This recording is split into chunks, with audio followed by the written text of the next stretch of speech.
জাতির প্রাণশক্তি জাতীয়তাবাদে। জাতির পরিচয় বহন করে, এটি জাতির পরিচয় বহন করে। জাতীয়তাবাদ মূর্ত হয়ে ওঠে রাজনৈতিক ইচ্ছা এবং আকাঙ্ক্ষায়। জাতীয়তাবাদ মূর্ত হয়ে ওঠে রাজনৈতিক ইচ্ছা এবং আকাঙ্ক্ষায়। এটা এমন একটা শক্তি যে শক্তিতে উদ্বুদ্ধ হয়ে কিছু সংখ্যক লোক একই ভূখণ্ডে বসবাস করার যে অনুপ্রেরণা সেটা যোগায়। একদল ঐক্যবদ্ধ লোককে একই ভূখণ্ডে বসবাস করার অনুপ্রেরণা যোগায় এই জাতীয়তাবাদ। এই আদর্শে অনুপ্রাণিত জনগণ বা জনতা একে অপরের মধ্যে ভালোবাসার শিক্ষা দেয়।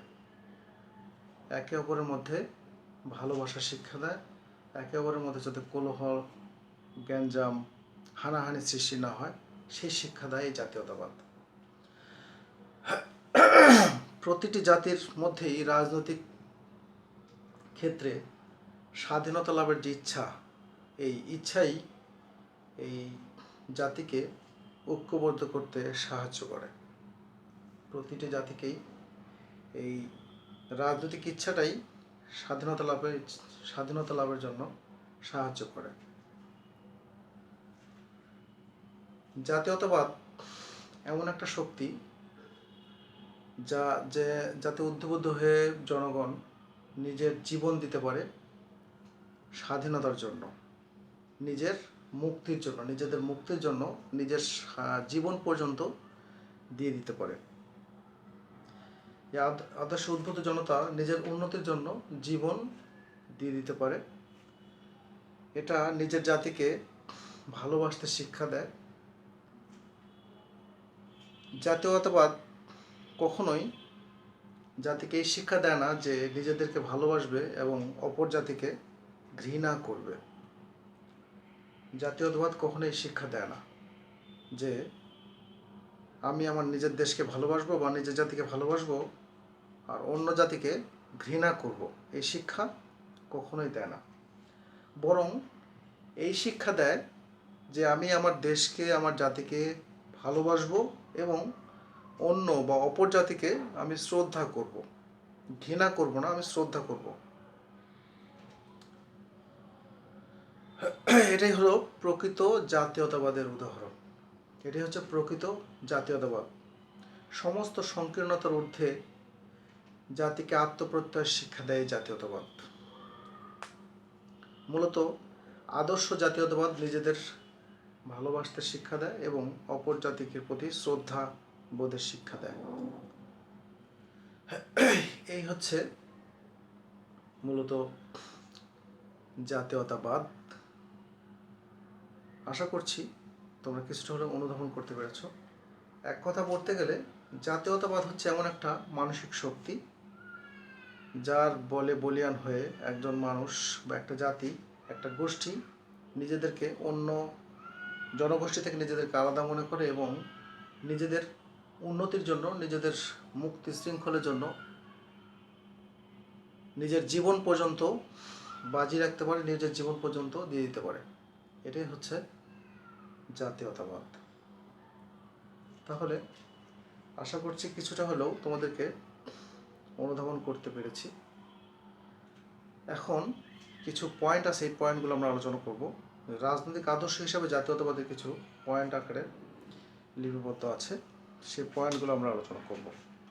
প্রথম যে পয়েন্ট সেটা হচ্ছে একটি মহান আদর্শ।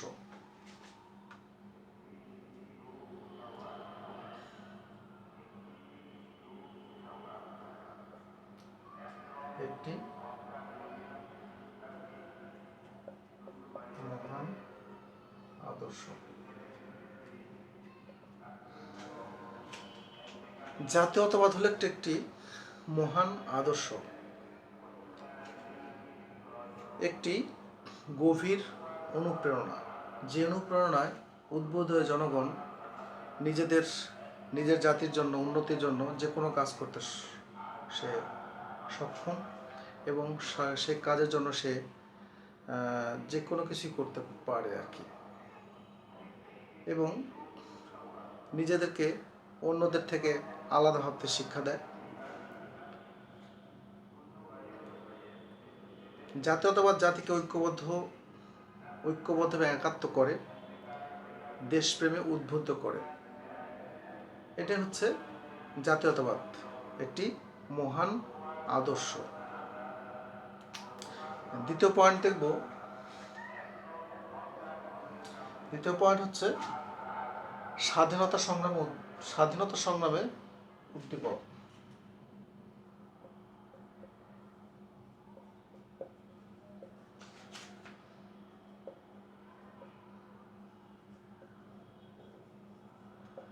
স্বাধীনতা সংগ্রামের উদ্দীপক।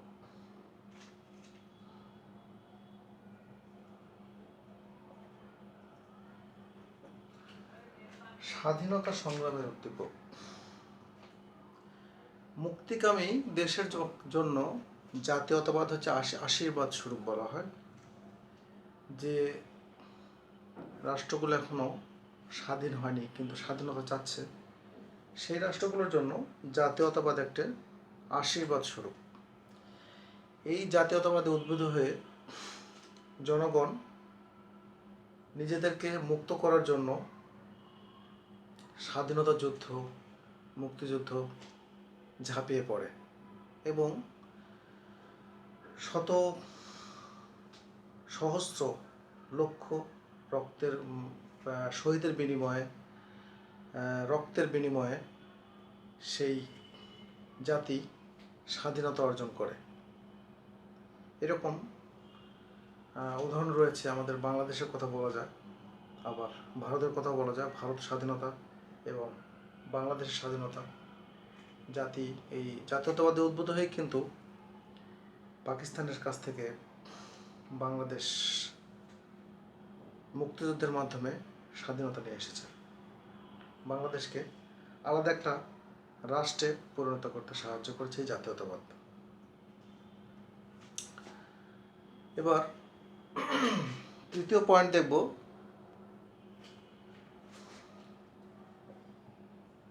মানব সভ্যতাকে সমৃদ্ধ করে।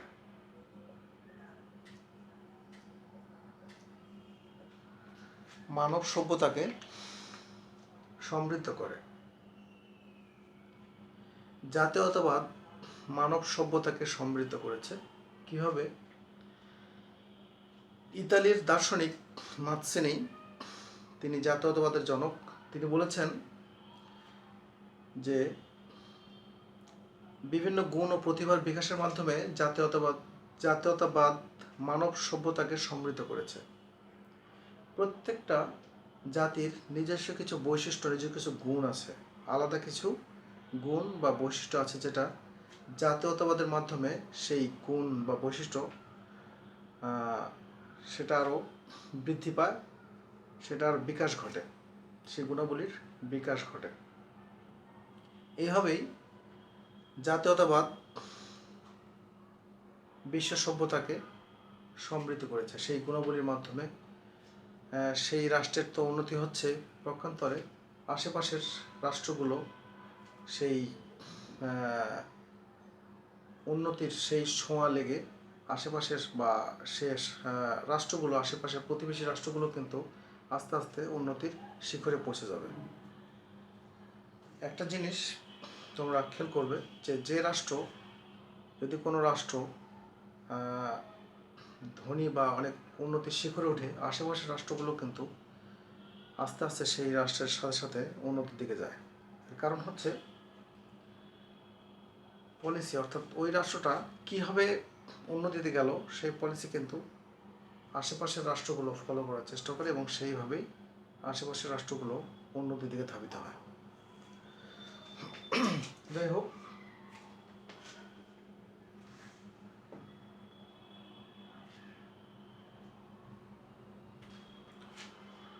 আমাদের 4 নম্বর পয়েন্ট হচ্ছে সহযোগিতার আবহাওয়া গড়ে তোলে।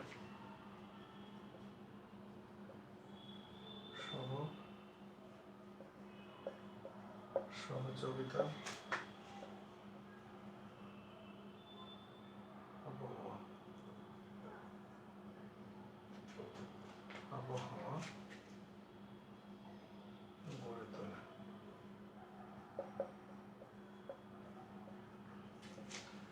সহযোগিতার আবহাওয়া গড়ে তোলে। জাতীয়তাবাদী উদ্বুদ্ধ জনগণ বা জাতির মধ্যে সহযোগিতার মনোভাব বৃদ্ধি পায়। তারা নিজেদেরকে তো সাহায্য করেই, নিজেদের উন্নতির জন্য চেষ্টা করে, পক্ষান্তরে আশেপাশের অন্য জাতিদেরও উন্নতির দিকে ধাবিত করার চেষ্টা করে। তারা কখনোই তাদের মধ্যে কলহ, বিবাদ, এই হিংসা, প্রতিহিংসা এইগুলো তাদের মধ্যে তৈরি হয় না, বরং তারা সবসময় পজিটিভলি ভাবার চেষ্টা করে এবং এই শিক্ষাই জাতীয়তাবাদ দেয়। নিজেদের উন্নতি এবং আশেপাশের রাষ্ট্র বা অন্যান্য জনগোষ্ঠীর জন্য তারা মঙ্গল বয়ে আনার চেষ্টা করে। এই শিক্ষাটাই জাতীয়তাবাদ দিয়ে থাকে।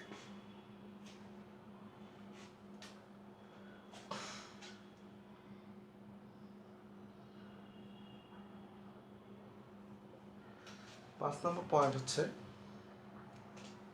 শাসক ও শাসিতের মধ্যে স্বাভাবিক সম্পর্ক স্থাপন। শাসক ও শাসিতের মধ্যে স্বাভাবিক সম্পর্ক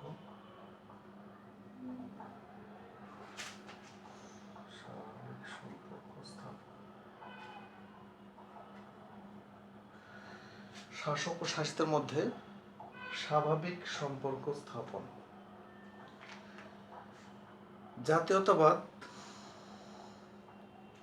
জনগণকে এই শিক্ষা দেয় যে রাষ্ট্রপ্রদত্ত যে আইনগুলো আছে সেগুলো যেন তারা মেনে চলে। সুশিক্ষা, জাতীয়তাবাদ সবসময় জনগণকে সুশিক্ষা দিয়ে থাকে। জাতীয়তাবাদী উদ্বুদ্ধ জনগণ রাষ্ট্রের আইন শৃঙ্খলা মেনে চলতে উদ্বুদ্ধ হয় এবং তারা মেনে চলে, এবং রাষ্ট্রের যে শাসক তাকেও সে যেন ভালো শাসন করে, জনগণের জন্য শাসন করে, জনগণের কল্যাণের জন্য কাজ করে, সেই শিক্ষা এই জাতীয়তাবাদ দিয়ে থাকে।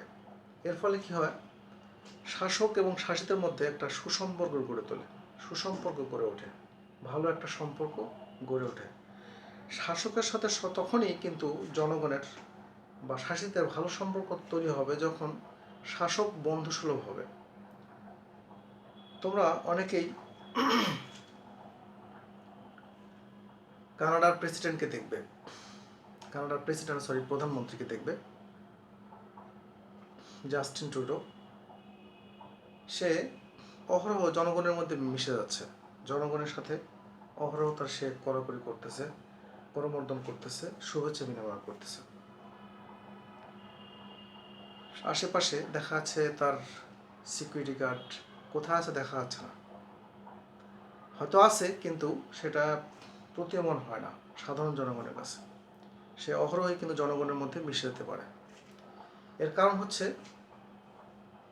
সেই প্রধানমন্ত্রী অবশ্যই তার গুণে জনগণ প্রভাবান্বিত, তার কাজের জন্য, তার কাজে জনগণ অবশ্যই খুশি, অবশ্যই সে একটা ভালো নেতা, যার জন্য সে খুব স্বাচ্ছন্দ্যে জনগণের সাথে মিশে যেতে পারে। কিন্তু যদি আমাদের দেশের মতো চিন্তা করি, এটা সম্ভবই না।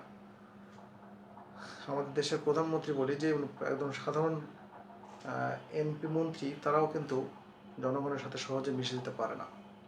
তাদের মধ্যে একটা আত্মহংকার বোধ থাকে, তাদের মধ্যে যে সিকিউরিটি থাকে, সেখানে জনগণ তাদের সাথে মানে নিজেদের মনের ভাবটা প্রকাশ করতে পারে না। এবং অবশ্যই জনগণের কল্যাণে কী কাজ করে যাই হোক, যার ফলে জনগণ আসলে তাদের মধ্যে জনগণের মধ্যে এবং শাসকের মধ্যে বা শাসক বা শাসিতের মধ্যে সে সুসম্পর্কটা গড়ে ওঠে না। গড়ে তখনই উঠতো যদি শাসক তার দায়িত্ব ঠিকমতো পালন করতো এবং শাসিত বা জনগণ তার দায়িত্ব ঠিকমতো পালন করতো। আমাদের মতো দেশগুলোতে কেউই কারো দায়িত্ব সঠিকভাবে পালন করছে না, যার ফলে তাদের মধ্যে সুসম্পর্কও গড়ে ওঠে না, ওটা সম্ভবও নয়। তো যাই হোক, শাসক এবং শাসিতের মধ্যে সুসম্পর্ক বা স্বাভাবিক সম্পর্ক তৈরি হয় এই জাতীয়তাবাদী উদ্ভূতের মাধ্যমে, জাতীয়তাবাদের শিক্ষার মাধ্যমে।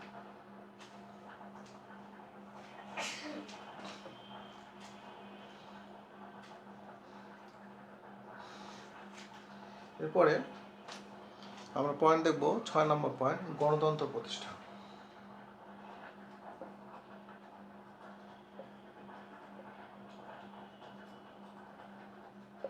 গণতন্ত্র প্রতিষ্ঠা।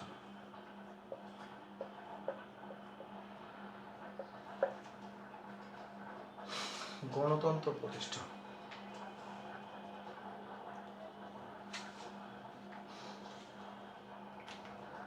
জাতীয়তাবাদে উদ্ভূত জনগণের মধ্যে গণতন্ত্র প্রতিষ্ঠার ক্ষেত্রে একটা আকাঙ্ক্ষা দেখা যাবে।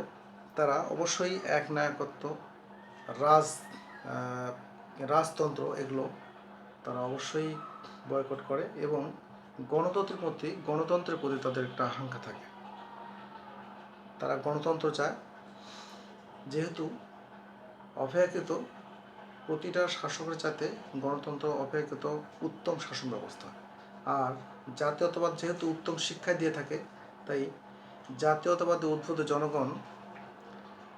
জনগণও এই গণতন্ত্র প্রতিষ্ঠার ক্ষেত্রে ভূমিকা পালন করে থাকে।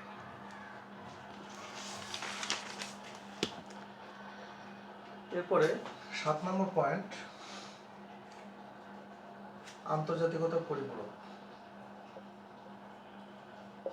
আন্তর্জাতিকতা পরিপূরক।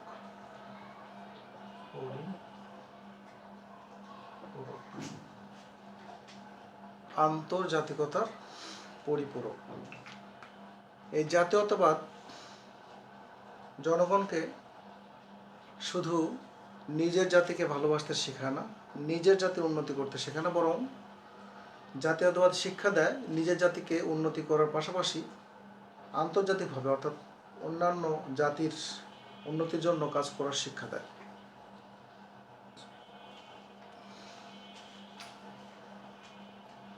লাস্ট পয়েন্ট, 8 নম্বর পয়েন্ট হচ্ছে সাম্রাজ্যবাদ ও উপনিবেশিকতাবাদের বিস্তার রোধ।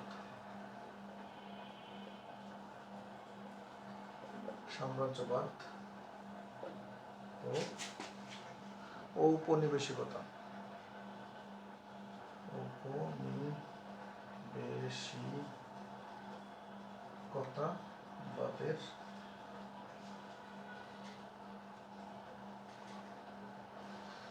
ঔপনিবেশিকতাবাদের বিস্তার রোধ।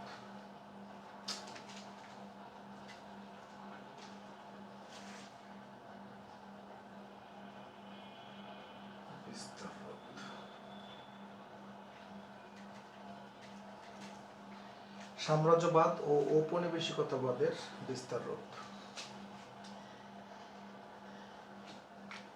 এই জাতীয়তাবাদ জনগণকে সাম্রাজ্যবাদ বা ঔপনিবেশিকতাবাদের বিরুদ্ধে কাজ করতে সহায়তা করে।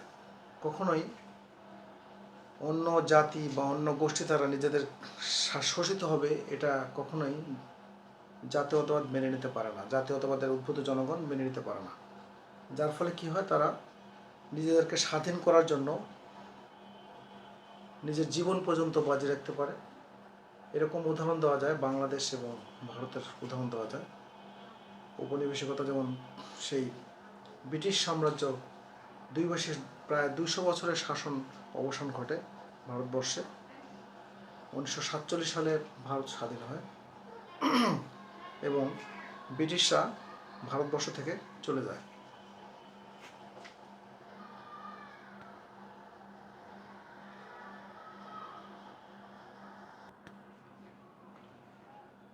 তাহলে এই হচ্ছে রাজনৈতিক আদর্শ হিসেবে জাতীয়তাবাদ। আশা করছি তোমরা কিছুটা হলেও উপলব্ধি করতে পেরেছো। এখন আমরা দেখব জাতীয়তাবাদের সীমাবদ্ধতা সম্পর্কে। প্রত্যেকটা বিষয়েরই ভালো দিক এবং খারাপ দিক, পজিটিভ সাইড, নেগেটিভ সাইড থাকবে। তো সেটা আমরা আলোচনা করব। এখন পজিটিভ আলোচনা করলাম, এখন আমরা দেখব নেগেটিভ অর্থাৎ জাতীয়তাবাদ সীমাবদ্ধতা। সীমাবদ্ধতা কি আছে আমরা দেখব।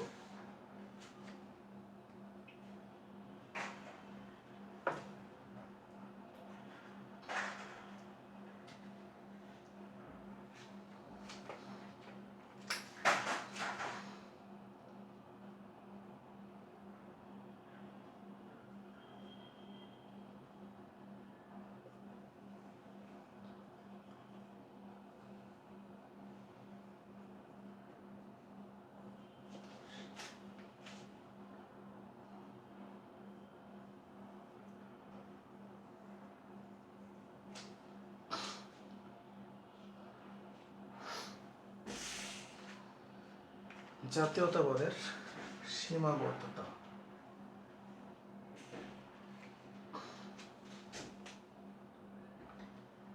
জাতীয়তাবাদের সীমাবদ্ধতা।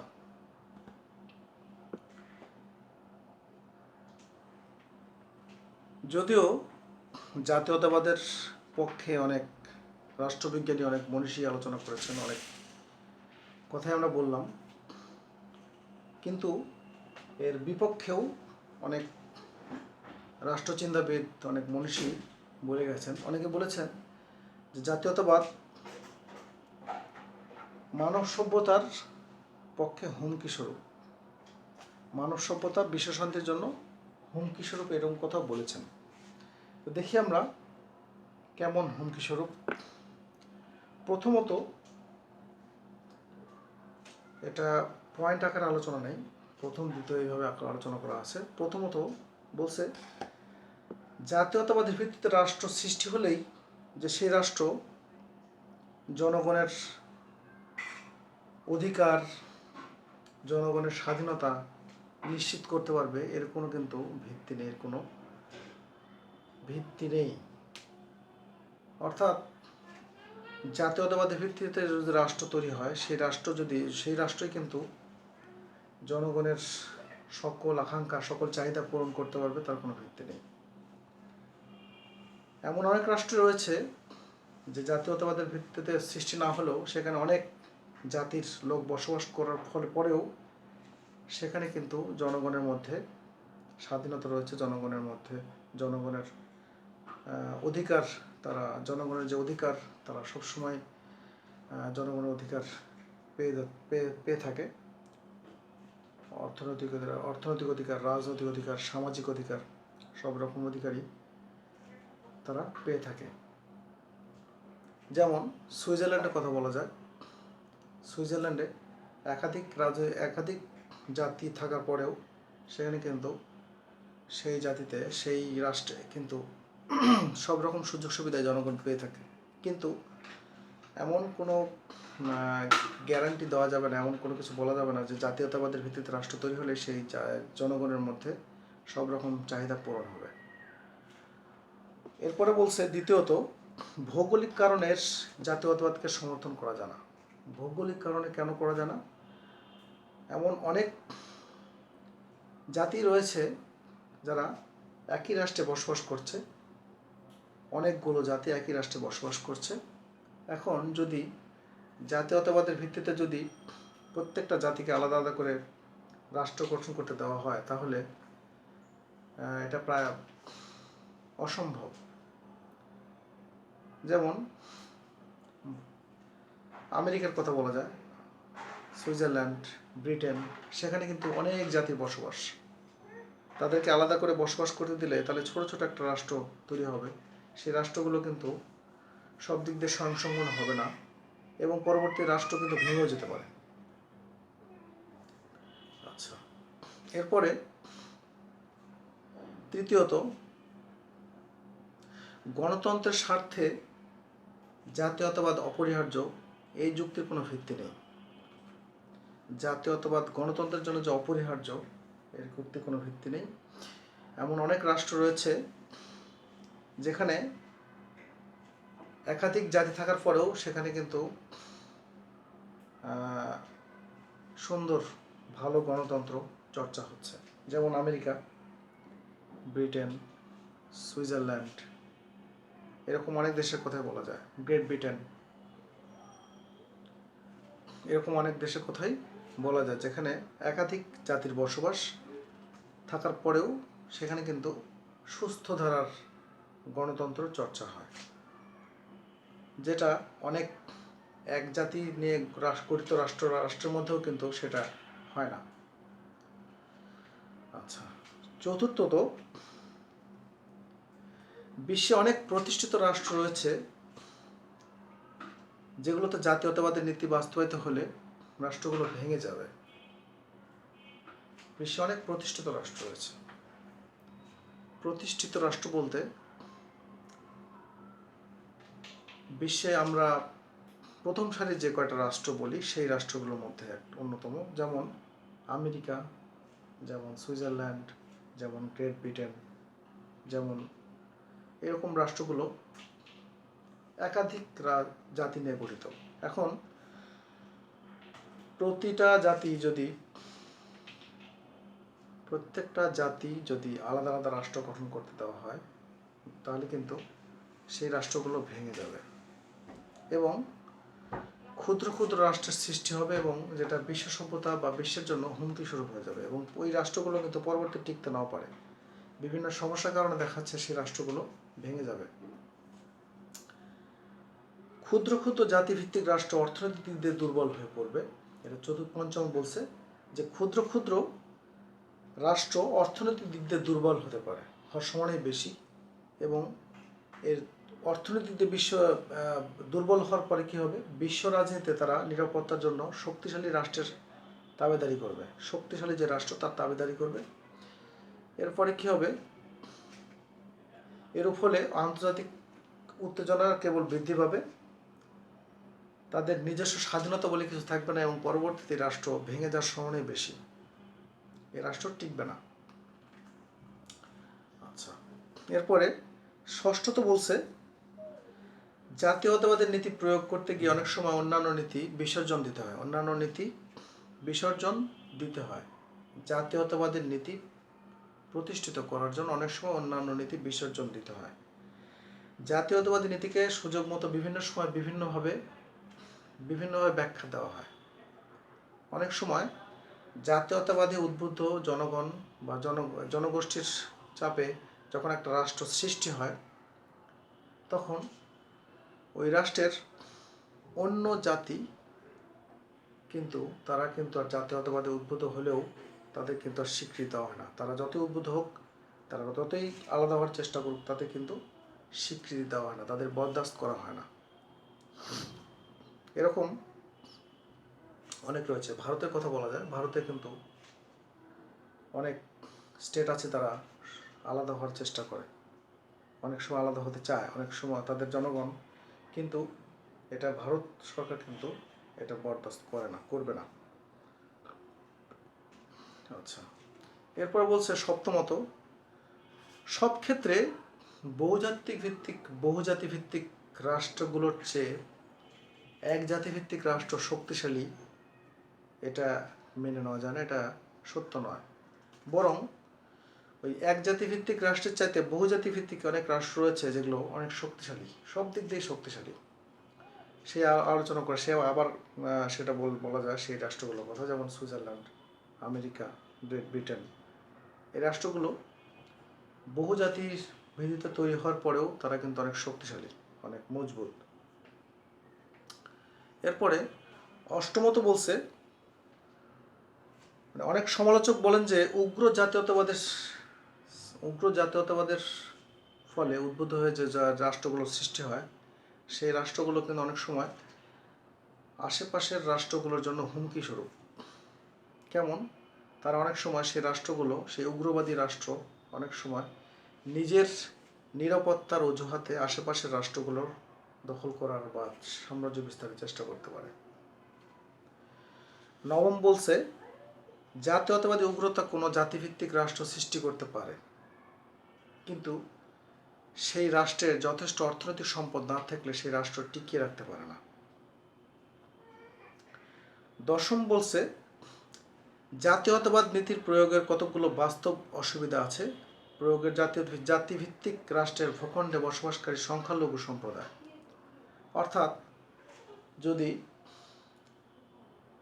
জাতীয়তাবাদে উদ্বুদ্ধ হয়ে যে জাতি, যে একটা রাষ্ট্র সৃষ্টি হলো, সেই রাষ্ট্রে কিন্তু অনেক সংখ্যালঘু সম্প্রদায় থাকতে পারে।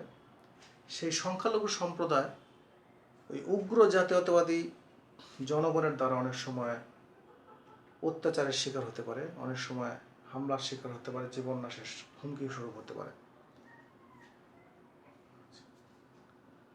11তম, উগ্র অন্ধ জাতীয়তাবাদী মনোভাব আন্তর্জাতিকতার দৃষ্টিতে অন্তরাষ্ট্রীয় সমাধানের পথ রুদ্ধ করে দিতে পারে। সেজন্য জাতীয়তাবাদের উপর মাত্রাতিরিক্ত গুরুত্ব দেওয়া উচিত নয়। এই হচ্ছে জাতীয়তাবাদের সীমাবদ্ধতা। প্রতিটা, আমি আগে আলোচনা করেছি, তো প্রতিটা বিষয়েরই ভালো দিক এবং খারাপ দিক থাকে। সব কিছুর পরেও আমি শেষে একটা কথাই বলবো, যে যত খারাপ দিক থাকুক না কেন, তারপরেও জাতীয়তাবাদ অবশ্যই প্রতিটা জনগোষ্ঠীর জন্য আশীর্বাদ স্বরূপ, যদি উগ্রতা সেই জাতির মধ্যে না থাকে। তো আজকের আলোচনা এই পর্যন্তই। আশা করছি তোমরা কিছুটা হলেও আমার ক্লাসে এই বিষয়টা উপলব্ধি করেছো।